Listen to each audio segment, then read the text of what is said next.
بسم اللہ الرحمن الرحیم۔ السلام علیکم ویورز، میرا نالج ٹیوب دیکھنے کا بہت بہت شکریہ۔ تاریخ اسلام سیریز کی اس ویڈیو میں ہم بات کریں گے حضرت ارمیہ علیہ السلام کی۔ حضرت ارمیہ علیہ السلام بھی دیگر انبیاء کی طرح مخصوص، معصوم، عالم زمانہ اور افضل الکائنات تھے۔ ان کے والد ماجد کا نام خلیقہ تھا۔ یہ بنی اسرائیل میں حضرت شعیہ علیہ السلام کی شہادت کے بعد مبعوث ہوئے تھے۔ ان کا سلسلہ نسب حضرت ہارون بن عمران تک پہنچتا ہے، اور ایک روایت میں آپ کا نام خفر تھا۔ امام ثعلبی لکھتے ہیں کہ جب یہ مبعوث ہوئے تو خداوند عالم نے ان کو وحی کی اور ان سے کہا کہ میں نے تم کو خلق کرنے سے پہلے نبوت کے لیے چنا ہے اور بطن مادر میں تمہیں مقدس بنایا ہے اور پیدا ہونے سے پہلے تمہیں پاک اور پاکیزہ قرار دیا ہے۔ تم اپنی قوم سے میری نعمتوں کا ذکر اور انہیں ان کی حرکتوں کی طرف متوجہ کرو اور کہو کہ وہ میری طرف متوجہ رہیں اور گناہوں سے پرہیز کریں۔ حضرت ارمیہ نے عرض کی، میرے پالنے والے، میں تو بڑا کمزور اور ضعیف ہوں اور تیری مدد کے بغیر کچھ نہیں کر سکتا۔ تو میری مدد کر اور مجھے ضروری امور سے آگاہ فرما اور مجھ میں بولنے اور سمجھانے بجھانے کی طاقت اور صلاحیت ودیت فرما۔ ارشاد ہوا، اچھا تبلیغ کے لیے کھڑے ہو جاؤ۔ چنانچہ انہوں نے ایک اجتماع کیا اور بلا سوچے سمجھے بولنے کے لیے کھڑے ہو گئے۔ خداوند عالم نے ایک فصیح و بلیغ خطبہ ان کی زبان سے جاری کروا دیا، جس میں ان کی قوم کو ہدایت کی گئی اور انہیں حلال اور حرام اور گناہ اور ثواب سے آگاہ کیا گیا، اور آخر میں فرمایا گیا کہ ان سے کہہ دو کہ خدا نے کہا ہے کہ میں اپنی عزت اور جلال کی قسم کھا کر کہتا ہوں کہ اگر تم اپنی حرکتوں سے باز نہ آئے تو میں تمہیں ایسی آزمائش میں مبتلا کر دوں گا کہ بردبار اور عقلا حیران ہو جائیں گے، اور ایسے شخص کو تم پر مسلط کر دوں گا جو سخت جابر اور سخت دل ہوگا، اور پھر وہ بے شمار فوج کے ساتھ تم پر پل پڑے گا اور تمہیں تباہ و برباد کر ڈالے گا، اور تم اور تمہاری نسلیں سنبھل نہ پائیں گی۔ حضرت ارمیہ نے بات تو سب کر دی اور اپنی تقریر میں سب کچھ کہہ دیا، لیکن سخت رنجیدہ ہوئے اور بے پناہ گریہ کیا، اپنے سر پر دھول ڈالی اور کہا، مالک، میں گزارش کرتا ہوں کہ بنی اسرائیل کو تباہ نہ فرمایا جائے۔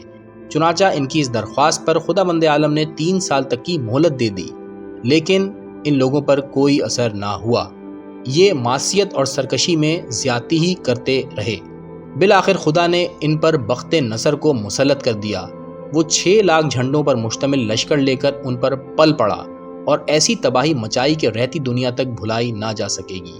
علامہ مجلسی تحریر فرماتے ہیں، جب بنی اسرائیل نے بہت زیادہ نافرمانیاں کی اور خدا کے احکام کو بالکل پس پش ڈال دیا اور خدا نے ان پر کسی کو مسلط کرنا چاہا تو حضرت ارمیہ کو وحی کی کہ بنی اسرائیل سے پوچھو کہ وہ کون سا شہر ہے جس کو میں نے تمام شہروں میں سے انتخاب کیا اور بہتر بنایا ہے۔ پھر اس شہر کے حالات خراب ہوئے اور اچھے درختوں کے عوض خرنوب کا درخت جو تمام درختوں میں بدتر ہے اگ آئے۔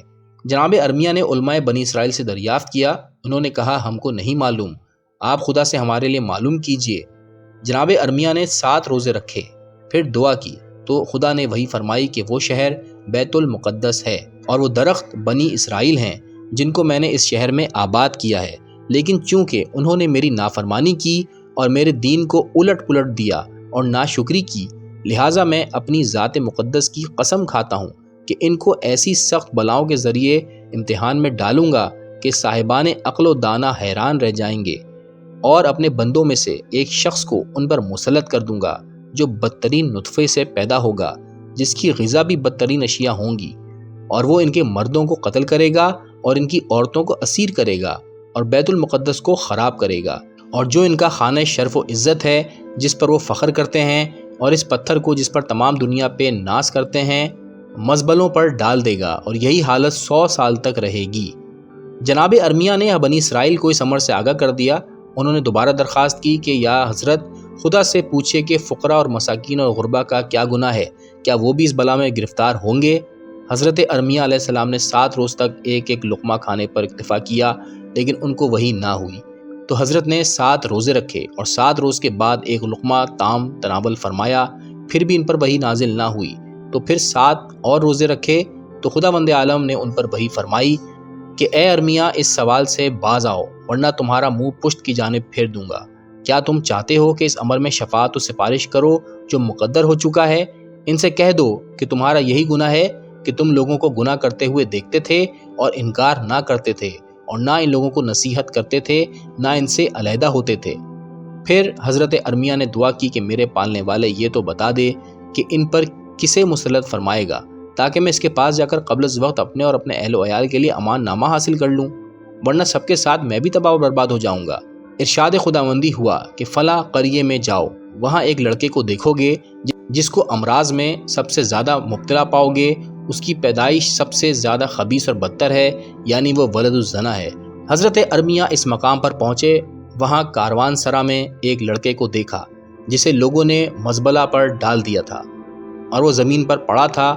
صرف اس کی ایک ماں ہے جو ایک پیالے میں سوکھی روٹی کے ٹکڑے توڑ رہی ہے اور اس کے سامنے سور کا دودھ دوہ کر لاتی ہے۔ وہ روٹی کھا لیتا ہے اور دودھ پی لیتا ہے۔ حضرت ارمیہ علیہ السلام سمجھ گئے کہ جس کے بارے میں خدا نے فرمایا ہے یہ وہی لڑکا ہے۔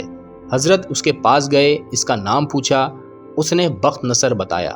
حضرت ارمیہ کو یقین ہو گیا، آپ نے اس کا علاج شروع کر دیا، یہاں تک کہ اس میں کامیاب ہو گئے۔ جب وہ تندرست ہو گیا تو آپ نے اس سے فرمایا، تو مجھے جانتا پہچانتا ہے؟ اس نے کہا نہیں، البتہ اتنا سمجھتا ہوں کہ آپ ایک نیک اور صالح آدمی ہیں۔ فرمایا، میں بنی اسرائیل کا نبی ارمیہ ہوں۔ اس کے بعد انہوں نے کہا کہ میں تمہیں خبر دیتا ہوں، اور وہ یہ ہے کہ اللہ تعالیٰ عنقریب تم کو بنی اسرائیل پر تسلط دے گا اور تم ان پر غالب آؤ گے، اور وہاں غیر محفوظ اور غیر معمون فضا پیدا ہو جائے گی۔ اس لیے میں تم سے خواہش رکھتا ہوں، اور وہ یہ ہے کہ تم مجھے ایک امان نامہ لکھ دو تاکہ میں اس سے بوقت ضرورت فائدہ حاصل کر سکوں۔ چنانچہ اس نے امان نامہ لکھ دیا۔ حضرت ارمیہ تو چلے گئے، لیکن وہ اپنی زندگی کے دن گزارنے لگا، یہاں تک کہ جوان ہوا۔ اس کا گزرے اوقات جنگل اور پہاڑ کی لکڑی لانے پر تھا۔ وہ اپنا پیٹ بھی پالتا تھا اور لوگوں کو بنی اسرائیل کے خلاف ابھارتا بھی تھا، یہاں تک کہ اس کے ہمراہ ایک بڑی جمعیت ہو گئی اور وہ بڑی طاقت کا انسان بن گیا، اور نہ جانے کیسے بادشاہ بابل بھی بن گیا۔ پھر موقع سے اس نے بیت المقدس پر چڑھائی کر دی اور بے شمار افراد اس کے اطراف جمع ہو گئے۔ حضرت ارمیہ کو جب معلوم ہوا کہ وہ آ رہا ہے اور بے پناہ لشکر لے کر آ رہا ہے، تو حضرت ارمیہ امان نامہ لے کر اس کے راستے میں کھڑے ہو گئے، لیکن لشکر کی کثرت کی وجہ سے اس کے پاس کسی صورت سے پہنچ نہ پائے۔ تو انہوں نے یہ ترکیب کی کہ امان نامے کو ایک لکڑی میں باندھ کر بلند کیا۔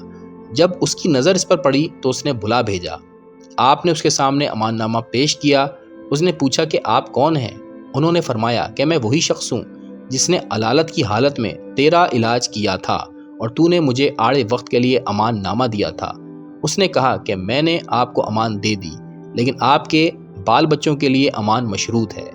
اب میں یہاں سے تیر پھینکتا ہوں، اگر یہ تیر بیت المقدس تک پہنچ گیا تو ان کے لیے امان نہ ہوگی، اور اگر نہ پہنچا تو وہ بھی معمون ہوں گے۔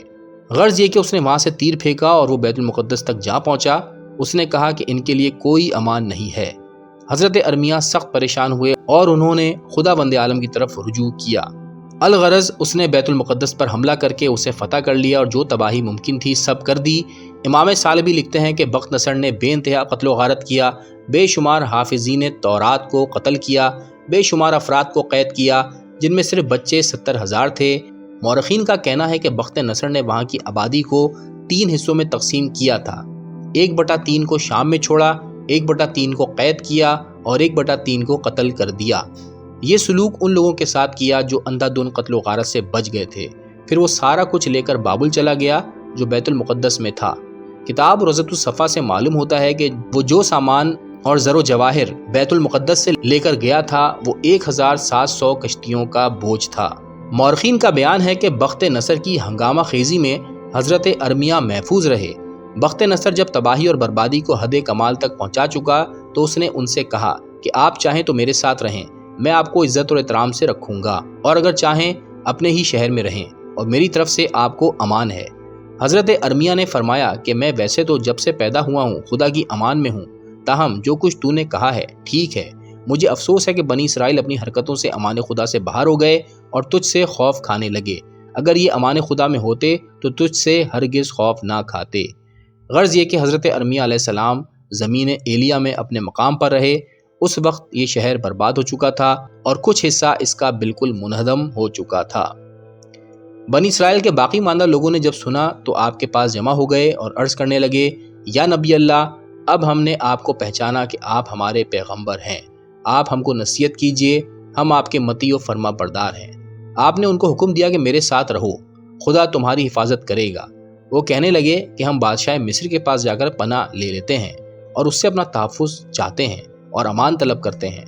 حضرت ارمیہ نے فرمایا کہ ایسی غلطی مت کرو، اب خاموش یہیں بیٹھے رہو، امان خدا بہترین امان ہے۔